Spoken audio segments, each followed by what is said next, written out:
اولاد کے لیے دعائیں پڑھیں گے۔ ارشاد باری تعالیٰ ہے سورۃ الفرقان کی آیت نمبر 74 سے 76 تک، اللہ سبحانہ تعالیٰ کا ارشاد ہے والذین یقولون ربنا ھب لنا من ازواجنا وذریاتنا قرۃ اعین واجعلنا للمتقین اماما اولئک یجزون الغرفۃ بما صبروا ویلقون فیہا تحیۃ وسلاما خالدین فیہا حسنت مستقرا ومقاما۔ اور وہ لوگ جو کہتے ہیں اے ہمارے رب ہمیں اپنے ازواج اور اولاد کی طرف سے آنکھوں کی ٹھنڈک عطا فرما اور ہمیں متقی لوگوں کا امام بنا، یہی لوگ ہیں جو اپنے صبر کے بدلے جنت میں بالا خانے دیے جائیں گے اور وہ اس میں دعائے خیر اور سلام سے استقبال کیے جائیں گے، اس میں وہ ہمیشہ رہنے والے ہوں گے۔ کتنا اچھا ٹھکانہ اور کتنی اچھی قیام گاہ۔ اولاد کے لیے دعا مانگنا انبیاء اور اہل ایمان کا شیوا رہا ہے۔ ابراہیم علیہ السلام نے دعا کی تھی رب ھب لی من الصالحین، اے میرے رب مجھے نیک اولاد عطا فرما۔ اہل ایمان کی دعا اللہ تعالیٰ نے قرآن مجید میں ذکر کی ہے وَأَصْلِحْ لِي فِي ذُرِّيَّتِي، اور میری خاطر میری اولاد کی اصلاح کر دے۔ زکریا علیہ السلام نے دعا کی تھی فَهَبْ لِي مِن لَّدُنْكَ وَلِيًّا يَرِثُنِي وَيَرِثُ مِنْ آلِ يَعْقُوبَ وَاجْعَلْهُ رَبِّ رَضِيًّا، مجھے اپنے پاس سے ایک وارث عطا فرما جو میرا وارث بنے اور آل یعقوب کا وارث ہو، اور اے میرے رب اسے پسند کیا ہوا بنا، وہ ایسا ہو جس سے تو راضی ہو جائے، وہ پسندیدہ ہو۔ ابراہیم علیہ السلام نے دعا کی تھی رب اجعلنی مقیم الصلاۃ ومن ذریتی ربنا وتقبل دعا، اے میرے رب مجھے بھی اور میری اولاد کو بھی نماز قائم رکھنے والا بنا، اے رب میری یہ دعا قبول فرما۔ اہل ایمان ہمیشہ اپنی اولاد کے لیے دعا کرتے ہیں۔ سورۃ الفرقان کی جو آیات میں نے آپ کے سامنے پڑھی ہیں یہ عباد الرحمان سے متعلق آیات ہیں کہ رحمان کے خاص بندے، رحمان کے پسندیدہ بندے اللہ تعالیٰ سے دعا کرتے ہیں کہ ربنا ھب لنا من ازواجنا وذریاتنا قرۃ اعین، کہ اللہ ہمیں اپنی ازواج سے اور اپنی اولاد سے آنکھوں کی ٹھنڈک عطا فرما۔ یاد رکھیے یہ دعا ہر صاحب ایمان کا شیوا ہے، ہر مومن کو یہ دعا کرتے رہنا چاہیے، چاہے ہماری اولاد نیک ہی کیوں نہ ہو، چاہے وہ فرما بردار ہی کیوں نہ ہو، چاہے وہ قرآن کی حافظ ہی کیوں نہ ہو، چاہے وہ دین کی عالم ہی کیوں نہ ہو، پھر بھی یہ دعا مانگتے رہنا چاہیے، اس لیے کہ دل رحمان کی 2 انگلیوں کے درمیان ہوتا ہے، وہ جیسے چاہے انہیں پھیر سکتا ہے۔ ہمیں نہیں معلوم کہ آج اگر ہماری اولاد دین پر ہے تو کل اس کا مستقبل کیا ہوگا، اس لیے کبھی بھی اس بارے میں بے فکر نہیں ہونا چاہیے۔ نیک سے نیک ترین اولاد بھی ہو، تہجد گزار بھی ہو، صائم اور قائم ہو، لیکن پھر بھی دعا کرتے رہیں۔ اگر آپ کی اولاد نیک ہے تو آپ کی دعائیں ان کی نیکی میں استقامت اور اضافے کا سبب بنے گی، یعنی وہ مزید نیک بنے گی، ان کے اندر مزید استقامت آئے گی، اور پھر اسی طرح ان کا ایمان بھی بڑھے گا۔ اور اگر وہ نیک نہیں ہے اور اگر وہ آپ کی آنکھوں کی ٹھنڈک نہیں ہے تو اس دعا سے انشاءاللہ وہ آپ کی آنکھوں کی ٹھنڈک بنیں گے۔ تو ہم سب کو بھی یہ دعا کرتے رہنا ہے کہ اے اللہ ہماری اولاد کو نیک بنا اور ان کو متقین کا امام بنا، یعنی تقوی والوں کی صحبت میں ہوں اور تقوی والوں میں بھی سب سے آگے ہوں، تقوی والوں کو بھی مزید لیڈ کرنے والے ہوں، ان کی رہنمائی کرنے والے ہوں، اور پھر یہ کہ وہ ہماری آنکھوں کی ٹھنڈک بھی ہوں، یعنی جہاں وہ رب کے پسندیدہ ہوں وہاں وہ ہمارے لیے بھی باعث سکون ہو۔ اس کے ساتھ ساتھ انسان کے لیے لازم ہے کہ وہ اپنی اولاد کی نیک تربیت بھی کرتا رہے، کیونکہ تربیت کی کوشش کرنا جو ہے ایک صبر آزما کام ہے۔ اسی لیے اس آیت کے بعد جو آیت آتی ہے اس میں صبر کرنے والوں کی جزا جنت میں غرفہ بتائی گئی ہے۔ عربوں کے ہاں گھر کے اندر جتنے بھی کمرے ہوتے ہیں ان میں سے سب سے بہترین کمرہ غرفہ کہلاتا ہے، یعنی سب سے اعلیٰ ترین درجہ۔ تو جنت میں بھی جب غرفہ کی بات ہے تو اس سے مطلب کوئی ہائی رائز بلڈنگ نہیں ہے، کیونکہ وہ ایک جگہ پر آتا نا کہ غرفات پر غرفات مبنیہ ہوں گے، تو اس سے مراد یہ ہے کہ جنت کے اعلیٰ ترین مقامات اللہ تعالیٰ ان کو عطا کرے گا جو صبر کے ساتھ تربیت بھی کرتے رہیں گے اور صرف اپنی تربیت اور اپنی کوشش کو کافی نہیں سمجھیں گے بلکہ اللہ تعالیٰ سے دعا بھی کریں گے۔ اور بہت دفعہ ایسا بھی ہوتا ہے کہ ہم تربیت میں پوری کوشش کر لیتے ہیں لیکن اس کا اثر اولاد میں نظر نہیں آتا، اولاد آپ کی ایکسپیکٹیشن پہ پوری نہیں اترتی، آپ جیسے ان کو دیکھنا چاہتے ہیں ویسے وہ نظر نہیں آتے۔ کیا ہم نوح علیہ السلام کی تربیت پہ کوئی شک کریں گے؟ ان کے 4 بیٹے تھے جن میں سے 3 بہترین بیٹے ثابت ہوئے، لیکن ایک بیٹا اپنے ہی راستے پر چل نکلا. تو اس میں انسان کی کوشش اگر ہو اور انسان کے بس میں ہو اولاد کی اصلاح، تو وہ سبھی کو سیدھا کر کے رکھ دے. لیکن یاد رکھیے، کوشش ہماری، دعا ہماری، اور اس میں اثر ڈالنے والا اور اس کو ہماری آنکھوں کی ٹھنڈک بنانے والا صرف اور صرف ہمارا رب ہے. اس لیے مومن صرف اپنی کوششوں پہ بھروسہ نہیں کرتا، بلکہ وہ اپنے رب کو پکارتا رہتا ہے. اور پھر عام طور پر یہ ہوتا ہے کہ ہم اس دعا کو اپنی دعاؤں کا حصہ نہیں بناتے. ہاں، جب اولاد کی طرف سے کوئی تکلیف پہنچتی ہے، جب وہ ہماری کوئی بات نہیں مانتے یا ہمیں ناراض کرتے ہیں، تو پھر ہمیں خیال آتا ہے کہ ہمیں دعا کرنی چاہیے کہ ان کی اصلاح ہو جائے اور یہ سیدھے ہو جائیں اور ہماری آنکھوں کی ٹھنڈک بن جائے. یاد رکھیے، یہ صرف اولاد کے بگاڑ کے وقت کی دعا نہیں ہے، بلکہ ہمیشہ یہ دعا کرتے رہنا چاہیے. اپنی روز مرہ زندگی کی خاص دعاؤں میں اس دعا کو شامل کر لیں.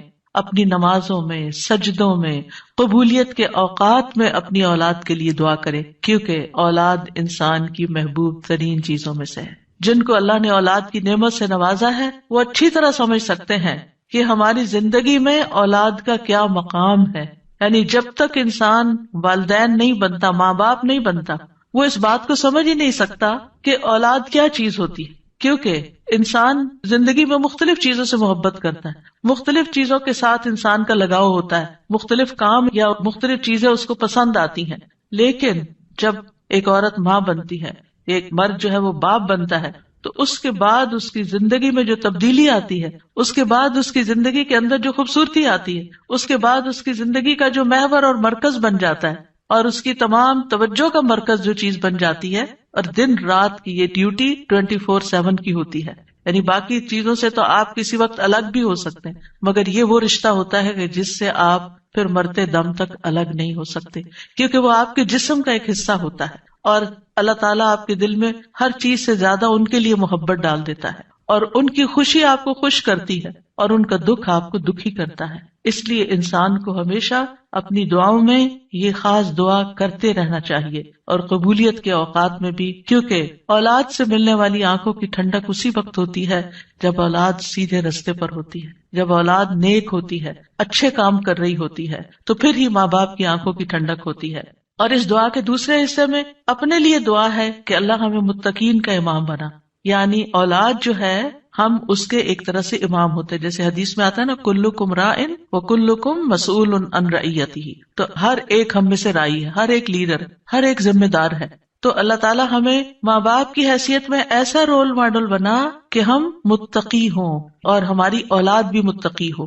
یعنی ہماری اولاد میں بھی نیکی ہو، اور پھر ہم نیکی کے ساتھ آگے ان کی رہنمائی کرنے والے ہوں. اور ویسے جنرل سینس میں دیکھیں تو اس میں انسان کو ایک ہائیسٹ مقام حاصل کرنے کی دعا یہاں سکھائی گئی ہے. اور وہ کیا کہ انسان ایسا انسان ہو کہ جسے دیکھ کر لوگ متقی بن جائیں. یعنی دوسرے لفظوں میں یہ کہ نیکیوں میں سبقت کرنے والے ہوں، نیکیوں میں آگے بڑھنے والے ہوں، تاکہ دوسرے لوگ بھی ہمیں دیکھ کر نیک بن جائیں.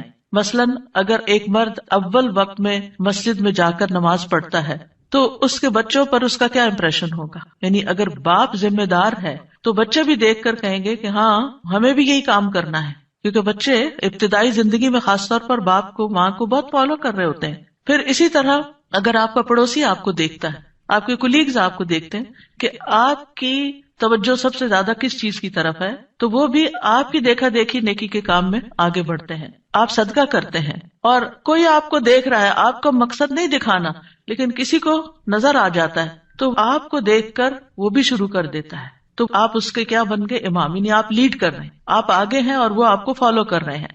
تو ہمیں یہ دعا کرنی چاہیے اپنے لیے کہ اللہ ہمیں نیکی کے کاموں کا امام بنا، متقین کا امام بنا.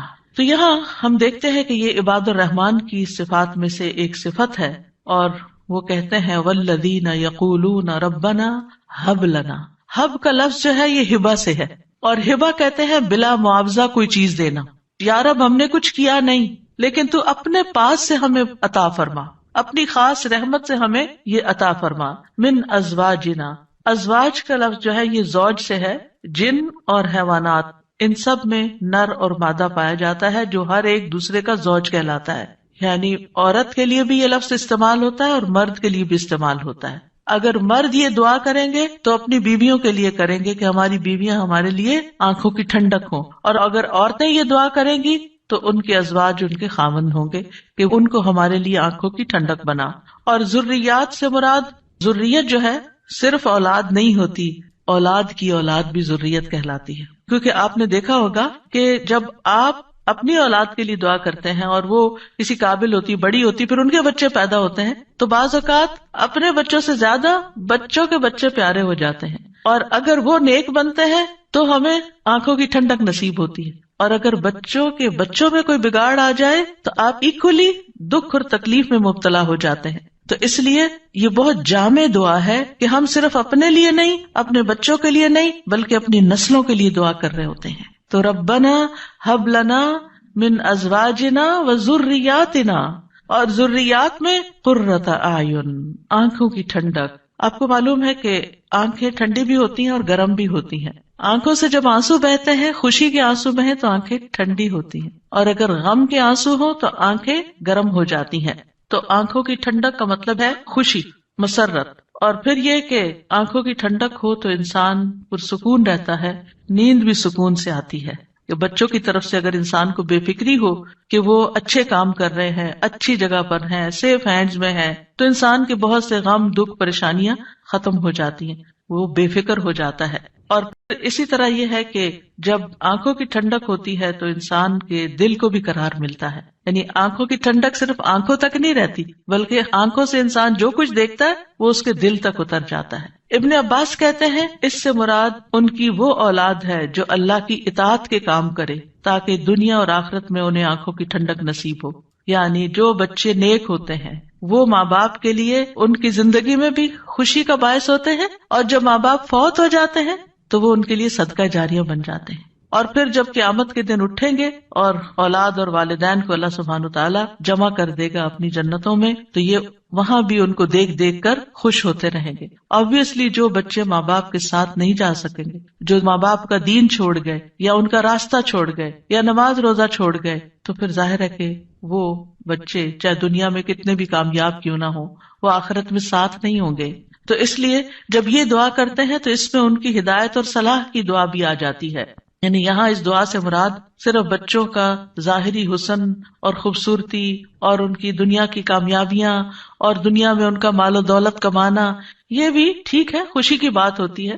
بچہ خوبصورت ہو تو ماں باپ کو بہت اچھا لگتا ہے، بچہ اگر کامیاب ہو، کوئی ڈگری کر لے تو ماں باپ کو بہت اچھا لگتا ہے، بچے کو اچھی جاب مل جائے تو ماں باپ بہت خوش ہوتے ہیں۔ اور جو ماں باپ صرف دنیا کے لیے جیتے ہیں اور جن کا مطلب اور مقصد، ایم اور گول صرف دنیا کمانا ہوتا ہے، وہ انہی باتوں پر خوش ہوتے رہتے ہیں۔ لیکن جو اہل ایمان ہوتے ہیں ان کی خوشی صرف اس چیز میں نہیں ہوتی، ان کی خوشی اولاد کی نیکی میں ہوتی ہے کہ ہماری اولاد نیک ہو۔ تو جب ہم یہ کہتے ہیں کہ ہمیں آنکھوں کی ٹھنڈک عطا کر، تو اس سے مطلب یہ ہوتا ہے کہ اللہ وہ تیرے اطاعت گزار ہوں، فرما بردار ہوں، خیر اور بھلائی کے کاموں میں آگے جانے والے ہوں، اللہ کی عبادت اچھے طریقے سے کرنے والے ہوں، گناہوں اور حرام کاموں سے بچنے والے ہوں۔ اور وجعلنا للمتقین اماما، کہ اللہ ہمارے ماتحت جتنے بھی لوگ ہیں وہ سب متقی ہوں۔ یعنی ایک طرف اولاد کے لیے دعا اور دوسری طرف ان لوگوں کے لیے جو ہمیں فالو کرتے ہیں یا جن کے اوپر ہم ذمہ دار بنائے گئے ہیں، کہ یا اللہ ان کے اندر بھی تقویٰ پیدا کر دے۔ یعنی ہماری اولاد تو نیک ہو، لیکن آپ کے ساتھ جو لوگ کام کر رہے ہیں، جن کے آپ ذمہ دار ہیں، مثلاً اگر آپ استاد ہیں اور آپ کے شاگرد ہیں، یا آپ ایک لیڈر ہیں، کمیونٹی لیڈر ہیں اور آپ کے بہت سے فالوورز ہیں، یا اسی طرح اور جو بھی کام آپ لیڈرشپ رول میں کرتے ہیں، تو یا اللہ جو لوگ آپ کی جو ٹیم ہے، یا اللہ اس کو بھی متقی بنا دے، اس کے اندر بھی اپنی محبت پیدا کر دے۔ کتنی خوبصورت دعا ہے۔ ظاہر ہے کہ انسان انہی لوگوں کے ساتھ ہوتا ہے، یا تو گھر میں ہوتا ہے یا باہر کام پر ہوتا ہے۔ جب گھر میں ہوتا ہے تو کیا ہوتا ہے، بیوی اور بچوں کو دیکھ کر انسان اپنی آنکھیں ٹھنڈی کرتا ہے، اس کو ایک پرسکون ماحول ملتا ہے۔ اور جب وہ گھر سے باہر ہوتا ہے، اپنی جاب پر ہوتا ہے، اپنی ٹیم کے ساتھ ہوتا ہے، تو ان کی نیکی، ان کا اخلاق، ان کا تقویٰ دیکھ دیکھ کر اس کی آنکھیں ٹھنڈی ہوتی رہتی۔ سنسیئر مخلص ساتھیوں کا مل جانا یہ اللہ تعالیٰ کی بہت بڑی نعمت ہوتی ہے۔ اور پھر آپ دیکھیے کہ یہ نہ صرف ان کے تقویٰ کی دعا ہے، بلکہ جو خود متقی بننے کی خواہش رکھتا ہوگا وہی چاہے گا کہ اس کے ساتھی اور اس کے ماحول کے لوگ اور اس کے آس پاس کے لوگ تقویٰ والے ہوں۔ اور یہ معنی بھی اس کا بنتا ہے کہ یا اللہ تو ہمیں اتنا تقویٰ عطا کر کہ ہم متقین کے امام بن جائیں، یعنی ان متقین میں سے بھی سب سے آگے ہو تقوی میں. للمتقین اماما، یعنی ہمیں ہدایت کا امام بنا، لوگوں کو ہم سے ہدایت حاصل ہو، گمراہی کا امام نہ بنے. کیونکہ اللہ سبحانہ تعالیٰ نے خوش بخت لوگوں کے بارے میں فرمایا سورۃ الانبیاء میں، وَجَعَلْنَاهُمْ أَئِمَّةً يَهْدُونَ بِأَمْرِنَا وَأَوْحَيْنَا إِلَيْهِمْ فِعْلَ الْخَيْرَاتِ وَإِقَامَ الصَّلَاةِ وَإِيتَاءَ الزَّكَاةِ وَكَانُوا لَنَا عَابِدِينَ، اور ہم نے انہیں ایسے پیشوا بنایا جو ہمارے حکم کے ساتھ رہنمائی کرتے تھے، اور ہم نے ان کی طرف نیکیاں کرنے اور نماز قائم کرنے اور زکوٰۃ ادا کرنے کی وحی بھیجی، اور وہ صرف ہماری عبادت کرنے والے تھے. تو اس سے کیا پتہ چلتا ہے کہ ہم نے انہیں ایسا پیشوا بنایا جو ہمارے حکم کے ساتھ رہنمائی کرتے تھے. یہ ہے متقین کے امام، کہ جو اللہ کی مرضی اور اللہ ہی کے دی ہوئی جو تعلیم اور ہدایت ہے اس کے مطابق لوگوں کو گائیڈ کرتے ہیں، صرف اپنی من پسند چیزوں یا اپنی طرف سے چیزیں ایجاد نہیں کرتے. اور اہل شقاوت بدبخت لوگوں کے بارے میں آتا ہے وَجَعَلْنَاهُمْ أَئِمَّةً يَدْعُونَ إِلَى النَّارِ، ہم نے ان کو ایسے امام بنایا جو لوگوں کو آگ کی طرف بلاتے ہیں، جیسے فرعون تھا، قارون اور اس طرح کے لوگ، کہ لوگ ان کو فالو کرتے تھے اور وہ خود بھی آگ کی طرف جانے والے. جیسے فرعون کے بارے میں آتا ہے يَقْدُمُ قَوْمَهُ يَوْمَ الْقِيَامَةِ فَأَوْرَدَهُمُ النَّارِ، کہ قیامت کے دن وہ اپنی قوم کو لیڈ کر رہا ہوگا اور انہیں آگ میں لے جا کے گرائے گا. تو اس لیے بہت ضروری ہے کہ ہم خیر میں اچھا نمونہ بنے. اور ویسے بھی آپ دیکھیں کہ انسان کے امپریشنز ہوتے ہیں، انسان جو کچھ کرتا ہے، اچھا کرتا ہے یا برا کرتا ہے، اس کے آثار ہوتے ہیں. یعنی آپ اچھا کرتے ہیں اور آپ کو دیکھ کے جتنے لوگ خاموشی سے اچھا کر لیتے ہیں وہ سارے آپ کے آثار ہو گئے، اور ان سب کی نیکی آپ کی نیکی میں جمع ہو گئی. اور آپ کو دیکھ کر اگر کوئی شخص غلط ٹرینڈ اختیار کرتا ہے تو اس کی قباحت بھی آپ کے پلے میں پڑ گئی. تو متقین کا امام بننے کے لیے یاد رکھیے دو چیزیں بڑی اہم ہیں، ایک ہے صبر اور دوسرے ہے یقین. صبر اور یقین، یہ دو چیزیں ہوں تو یہ مقام حاصل کیا جا سکتا ہے. اللہ تعالیٰ فرماتے ہیں وَجَعَلْنَا مِنْهُمْ أَئِمَّةً يَهْدُونَ بِأَمْرِنَا لَمَّا صَبَرُوا وَكَانُوا بِآيَاتِنَا يُوقِنُونَ، اور جب انہوں نے صبر کیا تو ہم نے ان میں سے ایسے امام بنائے جو ہمارے حکم سے رہنمائی کرتے تھے اور وہ ہماری آیات پر یقین رکھتے تھے. یاد رکھیے ایک بچے کی تربیت صبر آزما کام ہوتا ہے، اور اس کے بارے میں ہوپ فل رہنا بھی بڑا ضروری ہوتا ہے. کیونکہ اگر ہم صبر کا دامن چھوڑ دیں اور یہ کہے کہ یہ تو ماننے والے نہیں اور یہ ہماری سنتے نہیں، ٹھیک ہے جو چاہے کریں، اور ان کو کھلی چھٹی دے دیں، تو وہ تو بگاڑ کی آخری حد کو پہنچ جائیں گے. آپ کھلی چھٹی دے دیں گے نہیں، آپ کو اچھے اخلاق کے ساتھ، رویے کے ساتھ وقتاً فوقتاً ان کی اصلاح کا کام کرتے رہنا ہے. اور یہ صبر آزما کام ہے. یعنی بعض اوقات آپ کا دل اندر سے کٹ رہا ہوگا، آپ شدید غصے کا شکار ہوں گے، شدید نفرت کا شکار ہوں گے ان کے کسی غلط کام پر، لیکن آپ اس کا ایسا اظہار نہیں کریں گے کہ جس سے وہ ہمیشہ کے لیے آپ کو خیر بات کہہ کے چلے جائیں اور آپ سے کٹ جائیں. کیونکہ آپ دیکھیں بہت سے بچے ایسے ہوتے ہیں جو ماں باپ کی نیگنگ سے اور ماں باپ کی بد اخلاقی اور بدسلوکی سے پھر وہ ہمیشہ کے لیے ان کو چھوڑ ہی جاتے ہیں. تو ایسا کوئی طریقہ اختیار نہیں کرنا کہ جس سے وہ دور ہوں، بلکہ محبت کے ساتھ. یعنی اگر ان کے اندر آپ دیکھتے ہیں کچھ چیزیں ایسی ہیں جو درست نہیں، تو محبت کے ساتھ اور صبر کے ساتھ دعائیں کرتے کرتے ان کی اصلاح کرتے جائیں. ہو سکتا ہے آپ اپنی زندگی میں نہ دیکھیں وہ دن جس کو آپ دیکھنا چاہتے ہیں، لیکن مرنے کے بعد آپ کو ان کی دعائیں پہنچ رہی ہوں، آپ کی وہ محنت ضائع نہیں جائے گی. تو لما صبروا، صبر کرنا بہت ضروری ہے. اور پھر یہ ہے کہ ان کی طرف سے جتنی بھی آزمائشیں آئیں، ان کی طرف سے جو تکلیفیں آپ کو پہنچے، کیونکہ جو بھی ماں باپ بنتے ہیں وہ سب جانتے ہیں کہ اولاد کی طرف سے بعض اوقات آنکھوں کی ٹھنڈک سے زیادہ تکلیفیں ہی پہنچتی. یعنی وہ آپ کا مقام نہیں سمجھتے جب تک وہ خود ماں باپ نہیں بنتے، ان کو سمجھ نہیں آتی کہ ماں باپ کا مقام کیا ہے اور ماں باپ کی تکلیف کیا ہے. لہٰذا ایسے تمام مواقع پر صبر سے کام لینا ہے. اور دوسرا یہ کہ یقین رکھنا ہے، بے یقینی سے دعا نہیں کرنی، یقین رکھنا ہے کہ اللہ میری دعائیں سنتا ہے اور وہ ضرور سنے گا. لم اکم بدعائک رب شقیہ، اے رب میں تجھ سے دعا مانگ کر کبھی بدبخت ہوا ہی نہیں، تو دعاؤں کا سننے والا ہے.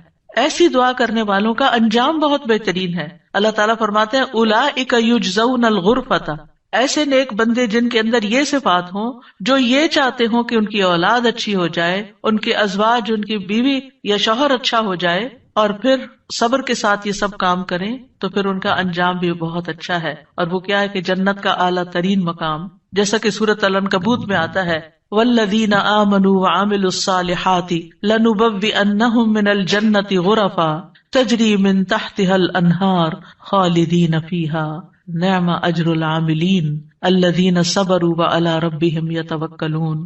اور جو لوگ ایمان لائے اور انہوں نے نیک کام کیے ہم انہیں ضرور ہی جنت کے اونچے گھروں میں جگہ دیں گے، یعنی بہترین مقام پر جگہ دیں گے جن کے نیچے سے نہریں بہتی ہیں. یعنی اوپر جب ہوتا ہے تو نیچے کا سین زیادہ بہتر نظر آتا ہے. ہمیشہ ان میں رہنے والے ہیں.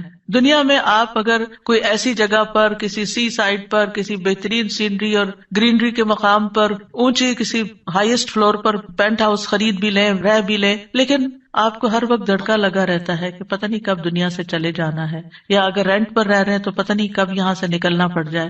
تو آپ پوری طرح انجوائے نہیں کر سکتے.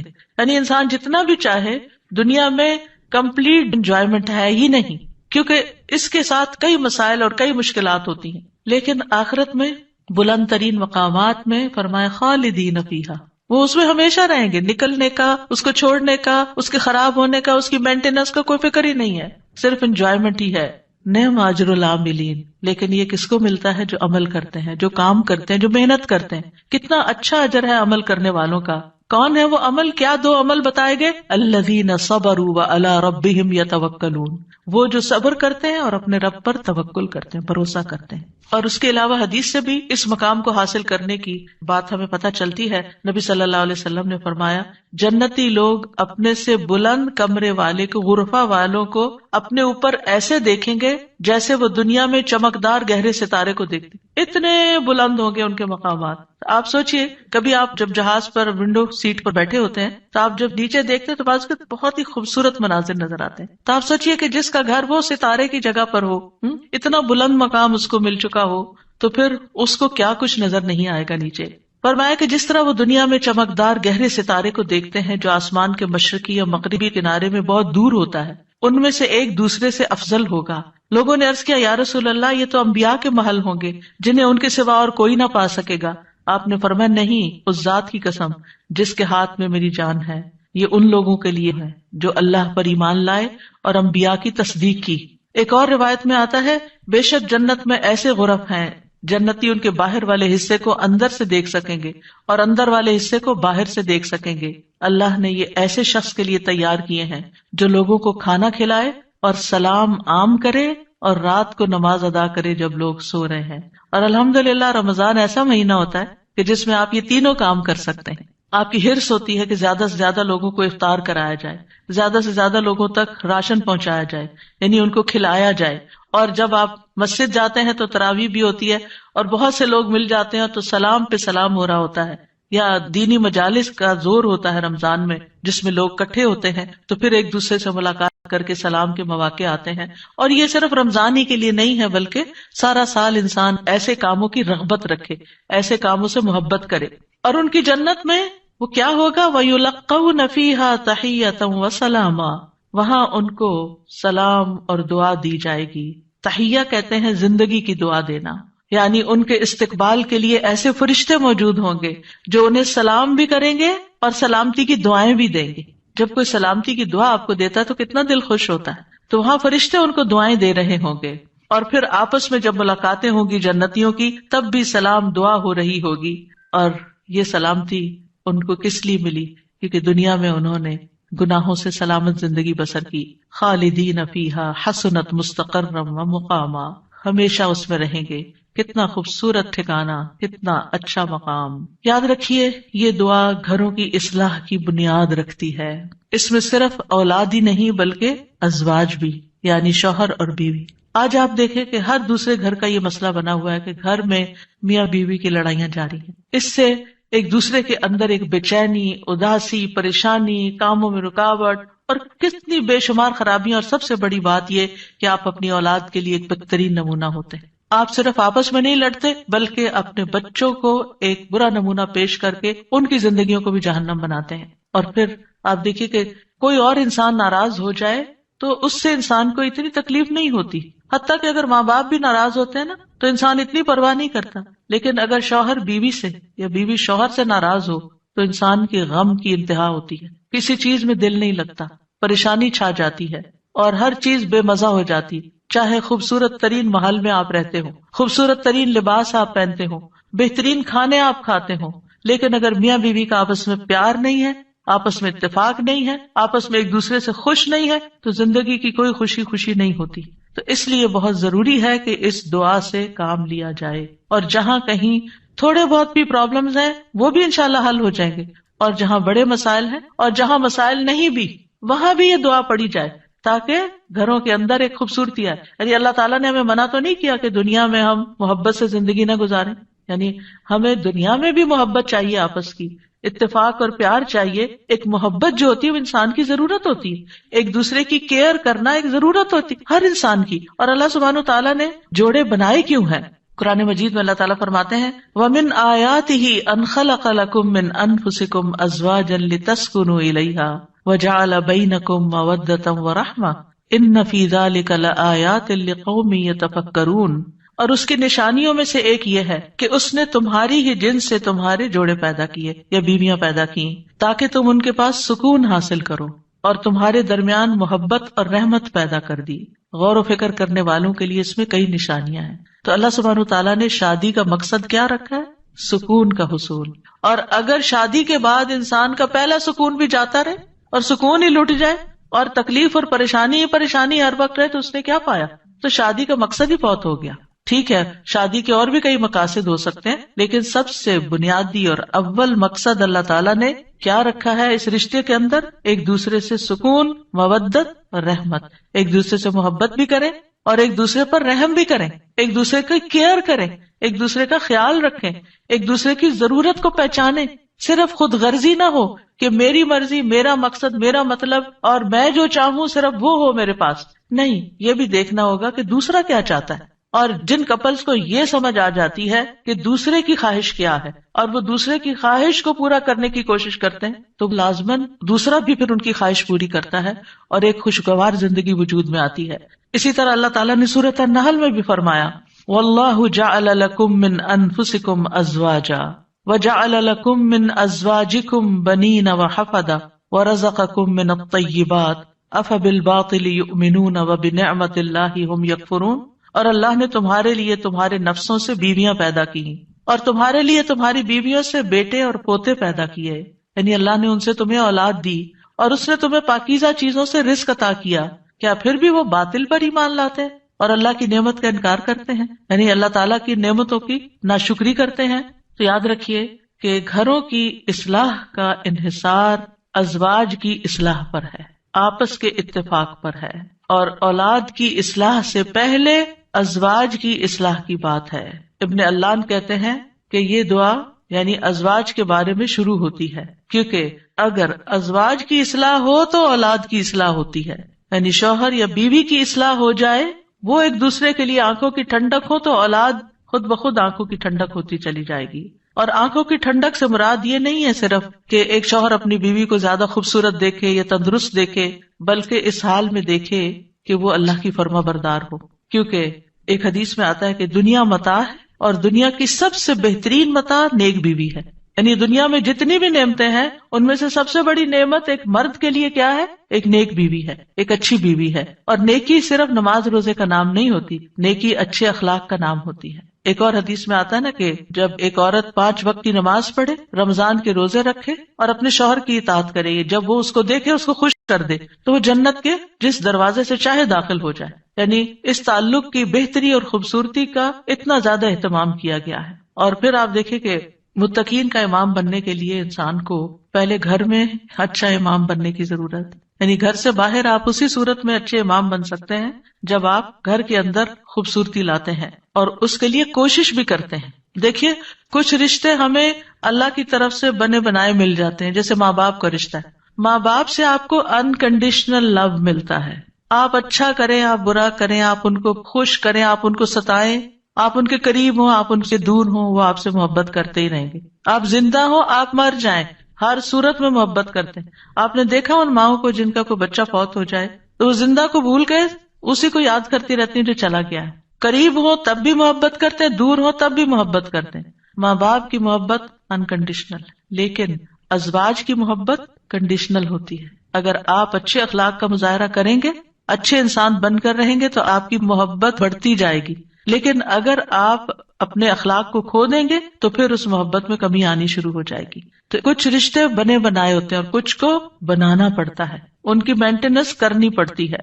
یاد رکھیے شادی جو ہے یہ انبیاء کا طریقہ ہے، نیک لوگوں کا طریقہ ہے، ہمارے دین کا شعار ہے. نکاح جو ہے وہ نصف ایمان ہے، یعنی ہمارے دین میں کرسچینٹی کی طرح یہ نہیں ہے کہ آپ شادی نہیں کریں، آپ نن بن جائیں، آپ فقیر بن جائیں اور آپ زیادہ نیک ہیں. نہیں، آپ شادی کر کے زیادہ نیکی کما سکتے ہیں.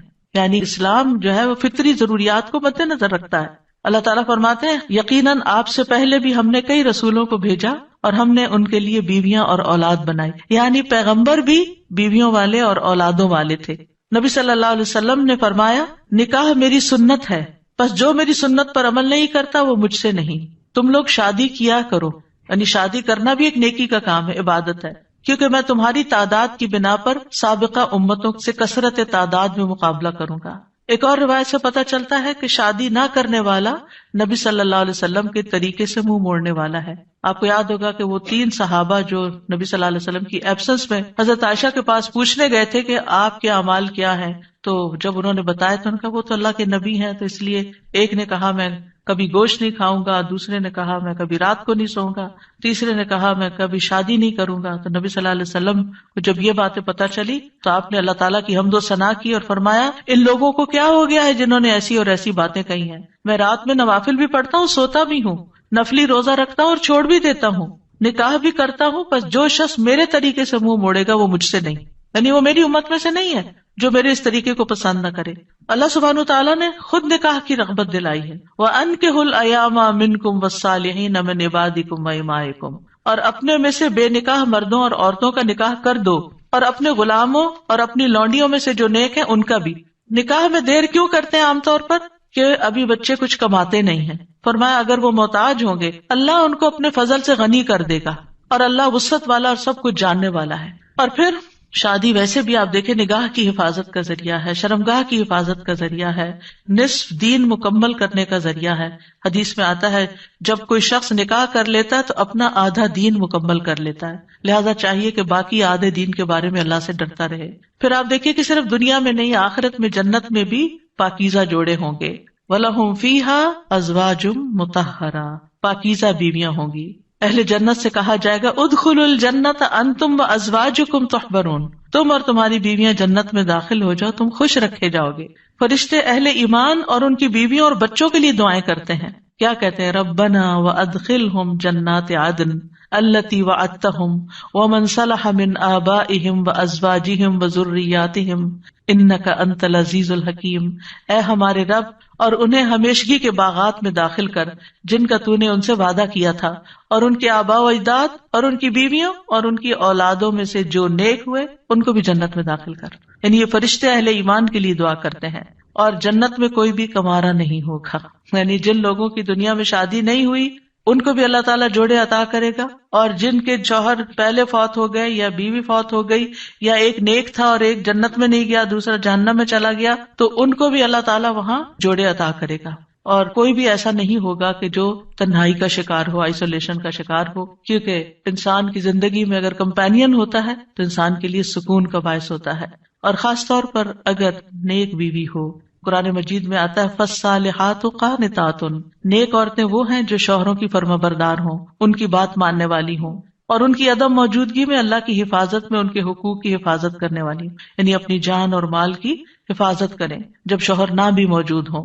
پھر ہمیں یہ کہا گیا کہ پاک دامن عورت سے شادی کی جائے. اور عورت سے شادی کا معیار کیا رکھا گیا؟